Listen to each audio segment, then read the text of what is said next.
Now that we've talked a little bit about series, I want to give you some properties that convergent series display. So much like limits and integrals and derivatives, convergent series obey these linear properties, right? And in fact, you will have seen these kinds of things if you did manipulations with Riemann sums and computing those. The first thing is, if we have a convergent series, right, and it's important to say that it converges here, because otherwise it doesn't really matter. So if we have a convergent series and it converges to some value a, in other words, the sum of the series is this capital A. And C is going to be any real number. Okay?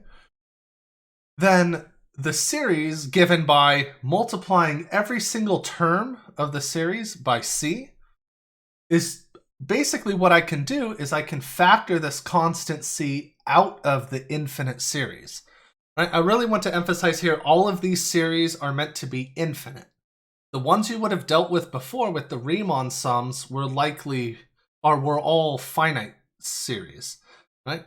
Here, it works for infinite series as well. Again, as long as it's convergent. Okay?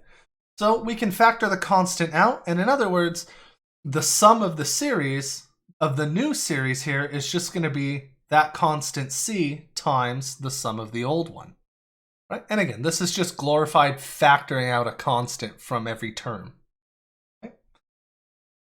Also, if we have two different series, say this series AK converges to A, and the series of BKs converges to capital B, then if we make a new series by adding together all the terms or subtracting all the terms, right? So either we sum up A plus B or A minus B, right? It's consistent throughout the whole series.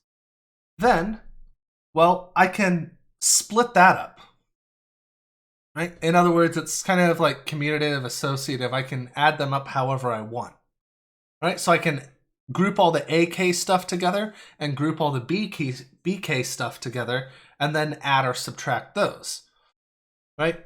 And so in that way, if I add up all the terms of the sequences or subtract all the terms of the sequences, then, the series, the final thing is still going to be the sum or difference of the actual sums of these series. Okay. Lastly, this is quite the important property here. Number 3, I was mentioning something about the tail of a series.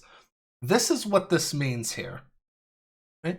So if m is some positive integer, usually you want to think of it as some really large number, right? So what this says is both of these series either converge or they both diverge. So in particular, like I said, you can ignore basically the first 1 million terms of the sum. Toss out all 1 million of those first things. You still have infinitely many things to add up. And the point is, it really matters kind of at the end of that series what's going on, right? Because if that series doesn't add up to a finite number, it doesn't matter what those first million or billion or quadrillion terms are even. If the end of that series doesn't add up to a finite number, the whole series is going to be infinite still, or diverge somehow, right?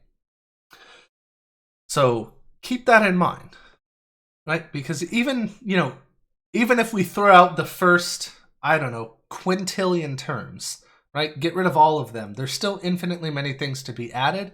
As long as that's finite, if we add in a quintillion extra numbers to that, it doesn't matter, because that has to be finite, albeit it might be very large. The point is it must still be finite, right? That's the important thing to keep in mind.